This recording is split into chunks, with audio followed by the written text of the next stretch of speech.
Hola, familia, and welcome to Fire and Butterflies.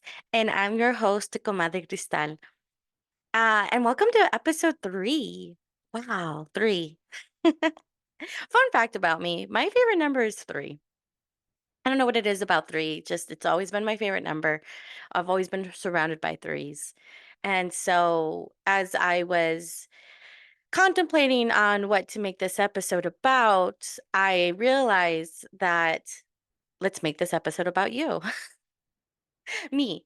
That's literally the message I got. One, because here's the thing. Favorite number is 3. This episode, I am recording it on the 29th of February, which is a leap day.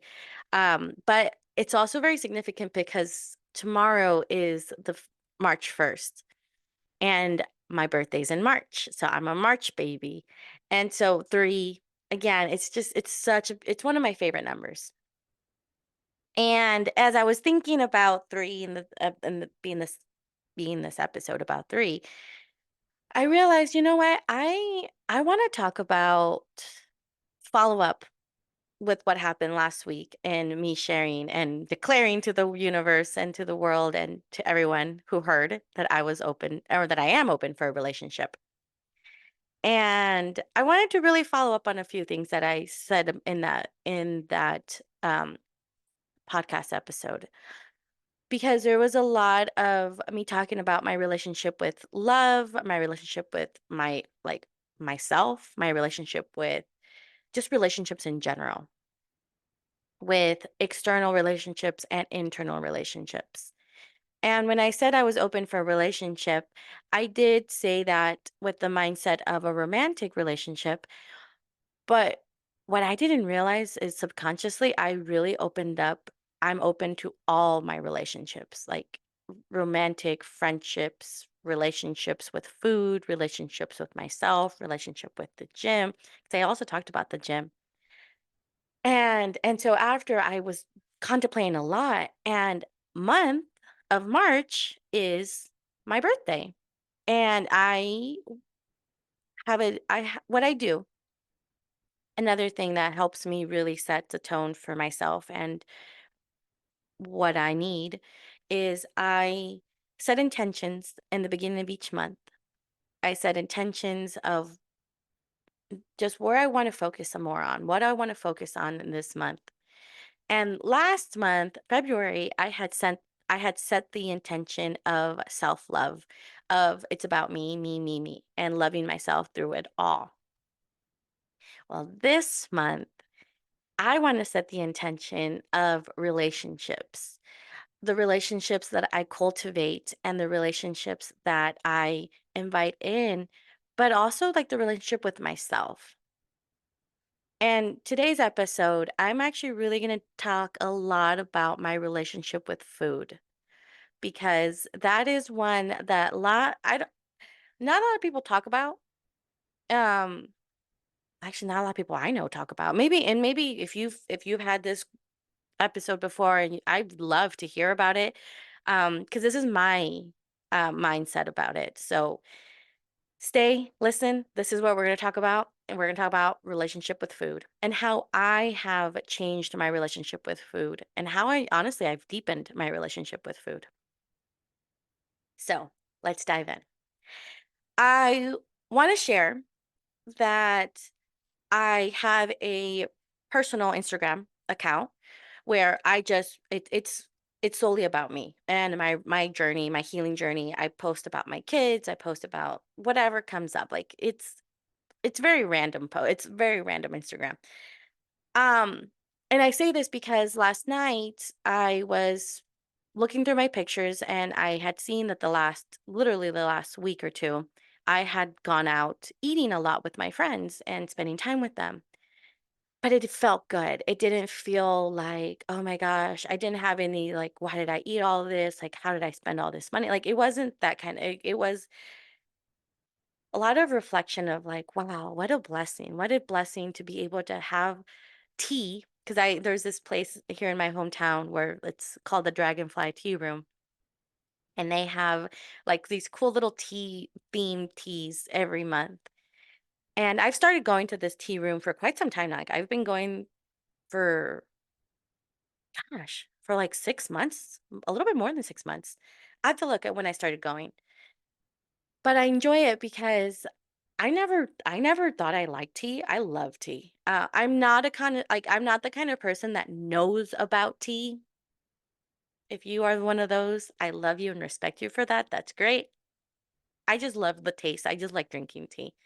But I enjoy it because I get to go spend time with my friends, and it's been a life changing like situation for me because as a single mom, if I don't make the time for myself, no one's gonna make it for me. It's not like my kids wake up and say, "Hey, mom, you've been having a long, long like day the last few days. We're gonna take care of you." Doesn't happen that way.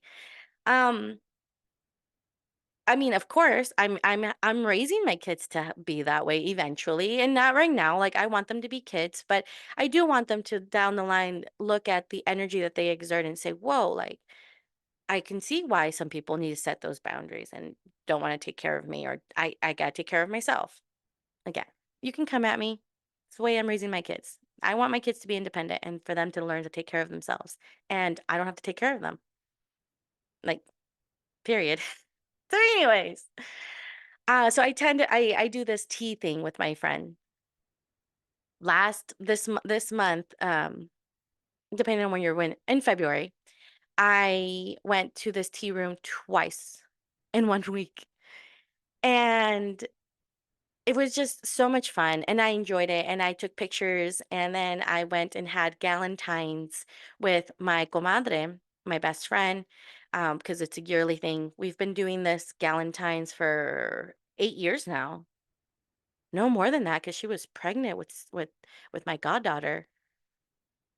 So we've probably been doing galentines for like 8, 9 years. Yeah, we've been doing it for dedication. Talk about commitment right there. Um, and we went to our favorite restaurant, splurged, it was great.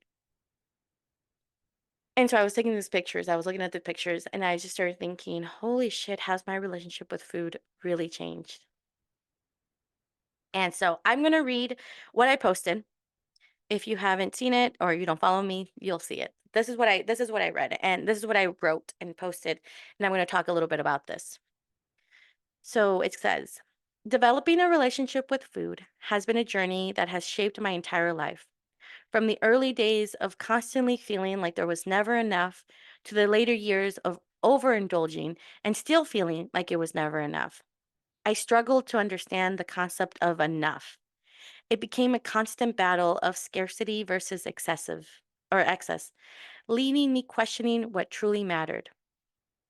But as I embarked on my healing journey to mend my relationship with food, I began to realize that the quantity of food I consumed was not the key to fulfillment. Instead, it was about filling myself full of life in every aspect. It was about nourishing not only my body, but also my heart, mind, and soul. I discovered that true satisfaction came from having a full heart where love, compassion, and joy overflowed.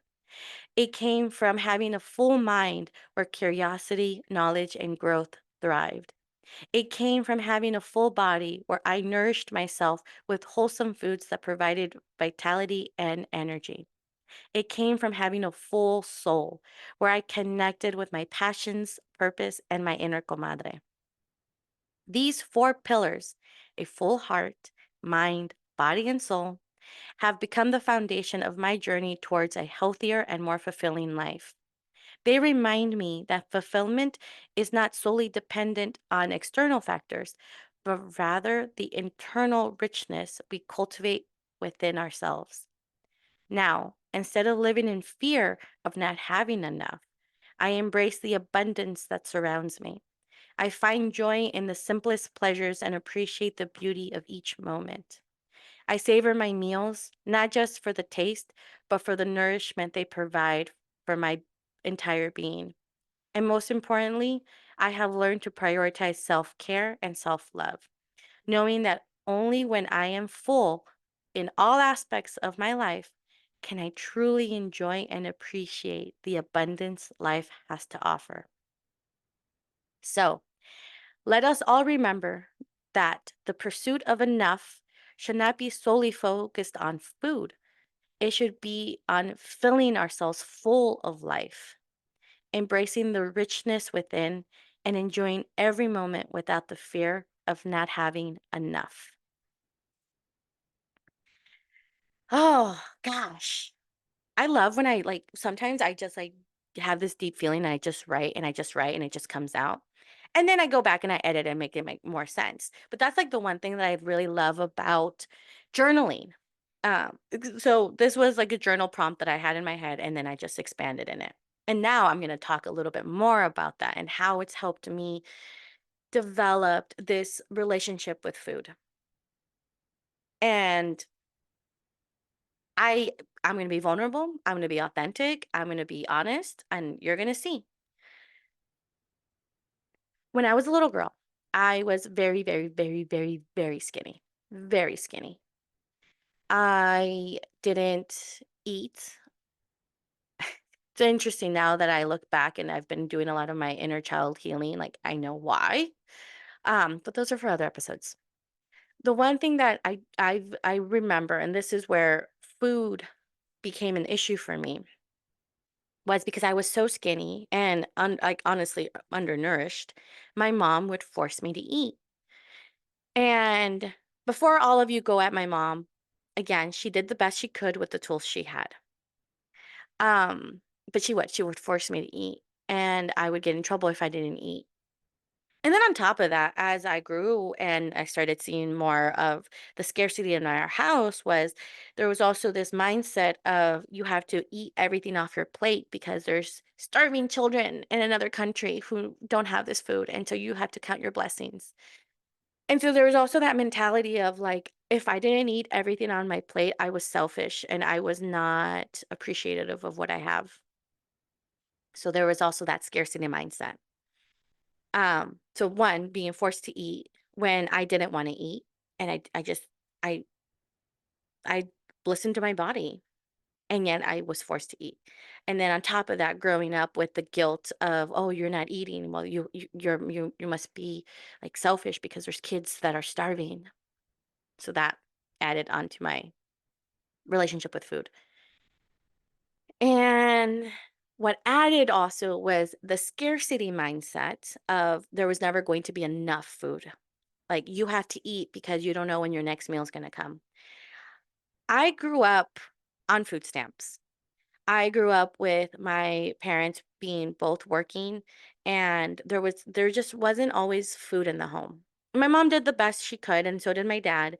Unfortunately, as you all know, if especially if you've been following from episode 1, my dad was an alcoholic, so a lot of his money went to his habits because, unfortunately, his habits did get worse over time. Just like any disease, it's a progressive disease, and his, alcoholism turned into other addictions, and his money fed those addictions. So, we also sometimes I remember my mom worked at McDonald's. And I remember, like, that would feed us at times, just going to McDonald's and have my mom giving her employee discount, and we would have a meal, and I just if I was fed. Talk about developing comfort food, very unhealthy comfort food, because McDonald's is not the best, and again, this isn't about that. This is about my relationship. And so I developed that relationship of like, okay, now comfort food means fast food. Like that's just what's going to help me feel better. Fast forward, life, teenagers, teenage years are hard. Ah, hard. Um, but that was where I really started to develop an unhealthy body image of myself because I wasn't skinny like other girls. But I also wasn't like what I considered fat. Like I didn't like my body. Point blank, I didn't like my body. And I didn't like myself technically if you really look at it. But the food relationship was still there. Like I didn't have a healthy relationship. I didn't know about listening to your body, eating till you're full. Like it was just like you eat when you eat and you eat all of it. I didn't realize that I had developed a horrible addiction to food until I was in my mid 20s, where I started to realize, oh, I eat when I'm sad, I eat when I'm mad, and I eat when I'm bored. Why do I eat so much? But I ignored it. I had already um I was at this point, like, but by the time I was in my mid 20s, I was absolutely weighing over 200 pounds. Over 200 pounds. And I was just like, "Oh my god, I need to go to the gym." So that's where my relationship with the gym became very unhealthy as well. Because I started going to the gym not because I wanted to work out, but because I wanted to lose the weight. Um, and when the weight would come off, it felt great, but then when I would plateau, I'd be like, "What am I doing wrong?" And then it was just this whole battle. And then I would compare myself to others, and then I just didn't like the gym. Fast forward, literally fast forward from my mid-20s to now, my mid-30s, 10 years. 10 years have passed. And that relationship with food has literally just started to get better. Just started. It's not like I'm coming to you saying, "Oh my god, I have fixed my relationship with food." No, I have not fixed my relationship with food. I am now aware of my relationship with food, and I am being very intentional of this relationship with food and being open to knowing that it's a give and take. I would say where really have developed my healthy relationship started about uh a year ago. Yeah, yeah, yeah, about a year ago, around this time of month. Yeah, around March. How funny. It was around March too. And I had a moment where I was like, I'm not happy with my weight. I am not happy with where I'm at. I remember March of last year, I was newly single. My ex-husband had already left the house. I was a single mom trying to figure all this out. And on top of that, I was also raising two kids, not knowing that I was also indirectly helping them develop an unhealthy relationship with food. My kids already had an unhealthy relationship with food because of the home they came from. So for me, I was just adding to it. I just didn't know that I was doing that until I really like took a step back and started thinking and seeing I am raising my kids with the same mentality. I get upset with them when they don't finish their food. I get upset with my little girl when she doesn't eat all her food and she's super skinny. And I just like, again, I was getting triggered and I didn't know that until I started to really like look back and say, why am I getting mad at them for not eating? Like, it's their body. Who the heck am I to tell my kid not to listen to their body? And so when I had that epiphany, that's when I realized I am still holding on to unhealthy behaviors of my own with my own self, with my relationship with money. And not money. Actually, with money too. That's going to be another podcast episode. Abundance. Holy crap. But this is about food. My relationship with food. And what I started to practice and practice with my kids too was listen to your body. And so and it's the funniest thing because when this comes back and, like, really, like, my kids use this against me all the time now, and it's not using against me, it's not the word I should be using, but they do. Like, they will be like, "Mommy, I'm done eating. You told me to listen to my body." And I'm like, "I did. I'm proud of you for listening to your body." But then they'll come around and say, "Oh, but I want ice cream now." I'm like, are you listening to your body? Because, like, yeah, you can have ice cream, but you gotta balance it. Like, it's all about balance. You can have this ice cream. You can have the sugar. You can have this thing. But is that all you're giving your body? Listen to your body. What does your body need and want? And if your body is like, yes, I need some sugar, then a little bit. Don't go all excessive. And that's really what I've seen with my kids. My kid, my I kid you not. And If you come at me telling me, "Oh, you are torturing your kid," I don't care. It's not torture. Trust me, it's not. We do to ourselves is torture. What we do to our bodies is torturing. So my kid will pass up on a donut. If you present my kid with a donut in the middle of the day, he will pass up on it. And the reason why he will pass up on it is saying, and he says this himself. He says, I am saving my sugar for my ice cream. Like, because it's true. Like, we have choices and we have options. And so I really have been looking at this for myself. I don't starve myself. I don't neglect my body from what it wants and desires, but I've also come to a place of listening and saying, do we really need this amount right now? And since I've been doing this for the last year, actually, you know what, I will, because I'm honest and I'm not going to lie and I'm not going to come up with some crazy number. I'm going to tell you how much weight I've lost with just listening to my body. I'm not going to the gym because, again, that's a relationship I have to develop, but I am active. I move, I walk, I dance, I move around with my kids, I play. I'm not sitting, I'm not a couch potato. Like, I really do move. I just don't go to the gym. So, in the last year, just eating, just watching my body, watching what I drink, watching what I bring in, not going to the gym. Okay, remember, I'm not going to the gym. Um, let's see. In February 28th of 2023, I weighed 248 pounds. Today, I weighed myself because I was like, okay, this is my podcast episode. I'm going to do this. Today, I weigh 225 pounds. I have literally lost over 40 pounds. And it's not anything like I'm not doing anything different. It's just listening to my body and developing a relationship with food, a relationship that is give and take. It's a healthier relationship. And also then diving into, and this is what I talked about in that post, feeling full.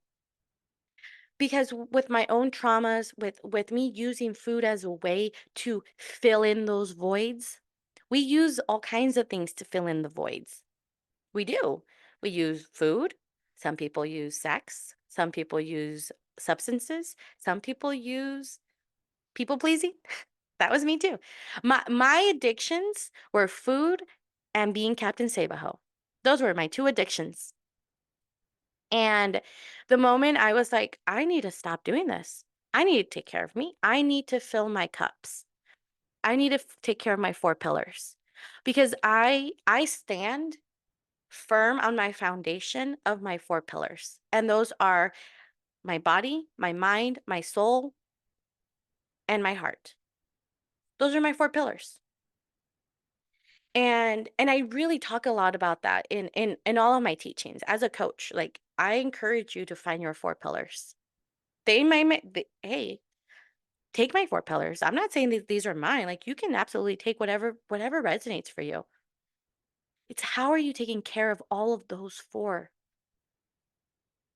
Because the more you take care of those, that's how you fill those voids. Because those voids that are happening is something telling us that there is a part that's neglected. Part, my love. That has been such a hard void for me to fill because for the longest time I did not feel lovable. For the longest time I didn't feel that I was worthy of love. And when I first had my rude awakening that holy shit, I need help because this is not working out for me, was when I was like, I need to do something different. And I did. I went into a 12-step recovery program because I was like, what am I doing here? And in that program, I really got to see the tools that I've always had. I just now have them in a different way. And one of the things is always about it's a daily constant battle. I think that for me was one of my the hardest things. I think I said this in the last episode about how my kryptonite is me being impatient.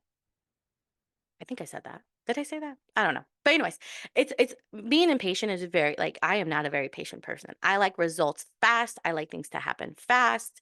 And when they don't, I lose sight and then I it falls through. What I've learned in my recovery is that that's me always wanting to be in control because when things were out of control, that's when it was hard for me and scary and unsafe. And so in order for me to feel safe, I need to have control. In order for me to have control, I am this like control freak and it's exhausting. It's like a cycle that never ends. And so I just started seeing, oh, it's all about one day at a time. It's all about consistency. It's all about just one day. Instead of me focusing so much on I need to do all of this and I need to have all of this done by the end of the month or the end of the week or the end of the year. I started to really say, like, no, just one day at a time. I'm working towards this one day at a time today. I cannot be left behind and tomorrow and yesterday. It's done and over with. Yesterday I did what I did and there's nothing I can't go back and erase that. And I don't want to get caught up in the future because I don't have control of that. Spirit has this amazing way of showing you sometimes how much control you truly have, which is nothing. Because when we get so caught up of like I'm controlling my life, I have all these things and spirit's like, boom. I wasn't expecting that. Well, yeah, because you don't have control. So anyways, when I started to realize I don't have control over nothing but only me and only my reactions and only how I was going to react and interact with life, that was when I realized that includes everything about me, like my food, my relationship with money, my relationship with my friends, my relationship with my partner, my relationship with my family, my relationship with everything. And so that's why I started to really see like, no wonder I feel so empty because I've been trying so hard to take care of others that I have been feeling empty. Like I was feeling a void with things that were not supposed to fill my void. I'm hoping this is making sense because as I said it out loud, I'm like, does that make sense? And so that's how I've started developing a healthier relationship with everything, not just with food. And I'll make another episode for sure about money mindset and being able to how I've done it with financial abundance and seeing the abundance around me. But I really wanted to talk about food because this one was interesting how it came last night and especially because it was all about being enough. And I didn't realize just how much my whole life I never felt enough.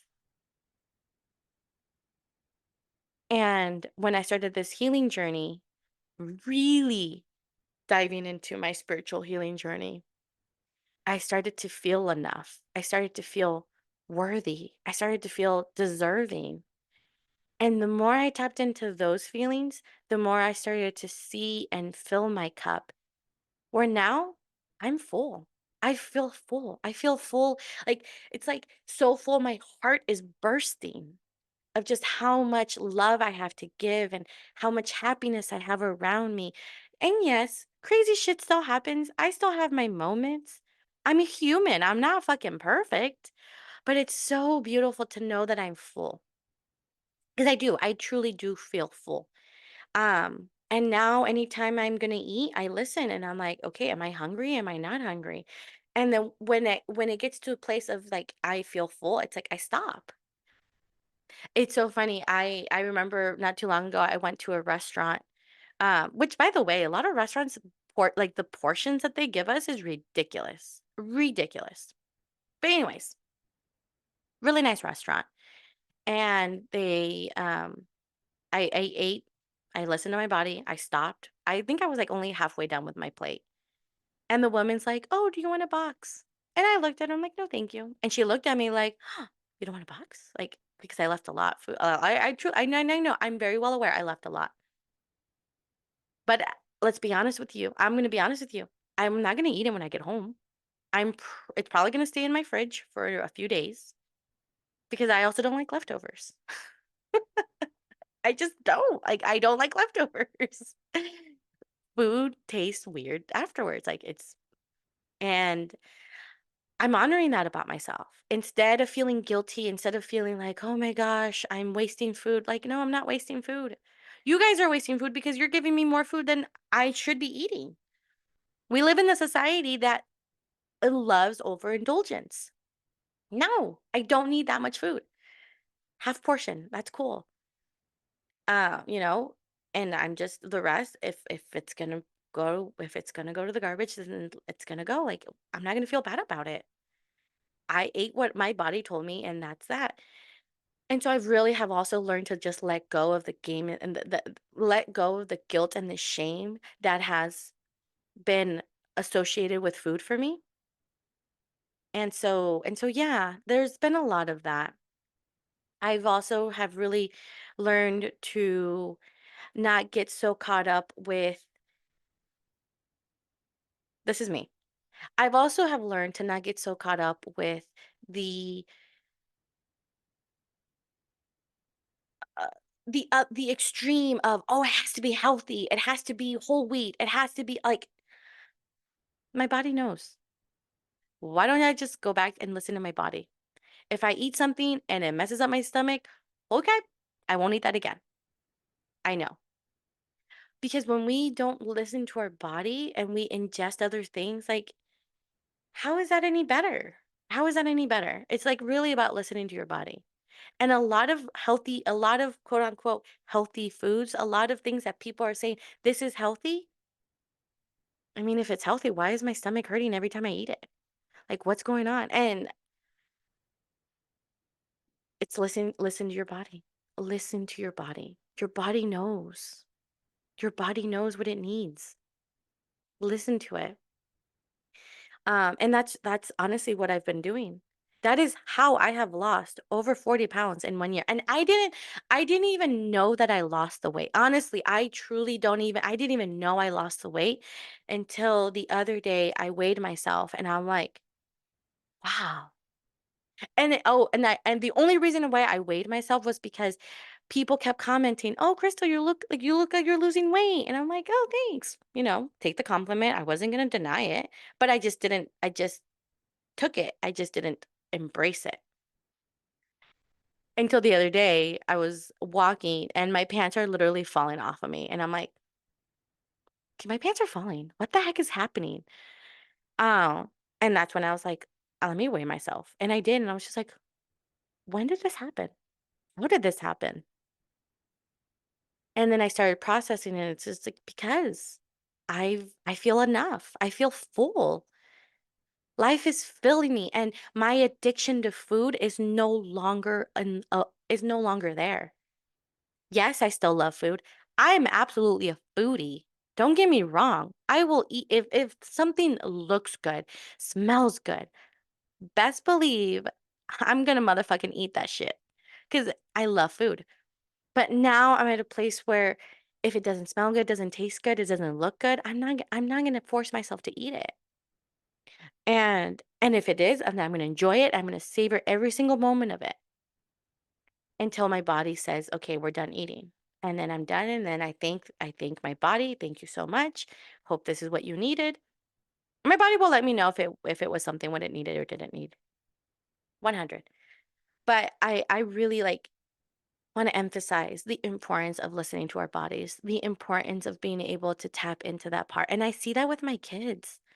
I so see that with my kids because the more I show them, like, because my kids will tell me, I'm like, "Mommy, why aren't you eating?" I'm like, "Mommy's not hungry." "Oh, you're listening to your body?" "Yeah, I'm listening to my body." Or sometimes I am. Sometimes I grab something and they're like, "Mom, why are you eating that?" I'm like, "I'm hungry." "Oh, okay." Like, simple as that. Listen and let your kids listen to their body. Now, because we live in a society where we are like just throwing so many things at kids. Also, don't let your kids go to an extreme. Like trust me, if I let my kids listen to their body and all they want is ice cream all day, that's not listening to their body. That is listening to the sugar that their body is craving because sugar is an addiction. Sugar is an addiction. Sugar is a substance. That is part of the addiction. So if you are addicted to food, it's not just about the food, it's looking at what kind of food. What is this food providing your body? Sugar is a substance. Sugar is an addiction. My kids are addicted to sugar. So, of course, I am not going to let them listen to their body when their body is telling them that they want sugar. But I'm helping them listen to their body and saying, how about we put some nutrients in there? And then if you're still hungry, we have a little scoop of ice cream or a little bit of a brownie or a little bit of a cake. Listen to your body. And so it helps. It really does work a lot. And the more I listen to my body, the more I see what I need and what I don't need. And it's so beautiful. It's such a beautiful thing because now what I have seen is when I listen to my body and I'm not so worried about the calories or worried so much about my weight, or I'm not so worried about like how, like, I get to enjoy and be more in the present moment. So those tea events that I went to, I had fun. I enjoyed it. The food was good, the tea was good, but the quality time that I got to spend with my friends, now that filled me, filled me to the rim where I don't even think I ate all, like maybe I did. I can't remember. And the one event I did with all my girls, I ate all because I was hungry that day. I remember thinking, "Oh shit, I'm hungry." And everything tasted so good. But with my other friend, I was like, "Oh, okay, I'm full, but I'm enjoying this. And I'm not going to eat all of this. Like I'm just not. I'm not hungry." And really being able to listen to your body, but also like enjoying the people around you, enjoying the things around you. So be more mindful of that. Um, Eating, slow down, eat your food, taste every single morsel of that plate, everything. I highly and I do this with my kids too, but I highly encourage, if you're going to eat, don't eat with your tablet, don't eat with your phone, don't eat with the TV on, don't eat with any electronics around you, because the moment we start to mindlessly eat, that's when we're eating and we're eating and we're eating and but we're not filling our cups. That's why our bodies end up being so full and like, "Oh, I just ate my whole meal and I didn't even feel it." Because you were not immersed in those around you in that moment. Spend more time with your loved ones. Enjoy your meals. If you are going to eat by yourself, enjoy that meal. Sit, don't look at your phone, enjoy it. Say to your talk to your people. Actually, it's so funny. I had lunch yesterday by myself at this little Mocha Magic place. It's called Mocha Magic. Really cute little coffee shop. And I got a sandwich, and I did. I sat and I was just like I people probably thought I was making out with my food. I was like, "You are so good. You are so delicious." Like, "Dang, I could taste you. This is so good." And I just ate it. And I think I only ate half of it because the other half I was like, "Okay, I'm done. Like I'm full." Like and and actually, I started nitpicking because I was like, "I know I'm still hungry, but I'm not hungry for the bread anymore. I want the meat." So I just started eating the chicken strips, and that's it. And then I was done, and I felt good. I felt great. Went on to my next thing, not feeling like bloated or anything, but because I was intentional and being present. So I hope all of this helps you on your journey. It's really has helped me tremendously on my journey, especially my relationship with food and my weight and who I am. And so I'm excited. So I hope that this all helps develop your relationship with food. If you have any questions, you always hit me up. I'm always here for you. This has been an ongoing journey for me. I'm not perfect. It's progress, not perfection. There's days where I mess up. That's cool. But again, it's one day at a time. Sometimes it's 1 hour at a time, and sometimes, best believe, it's a breath at a time. All right. I love you so much. Thank you all for being here for this episode. I am sending you all so much fire and butterflies. And as always, don't forget, love your now. Bye.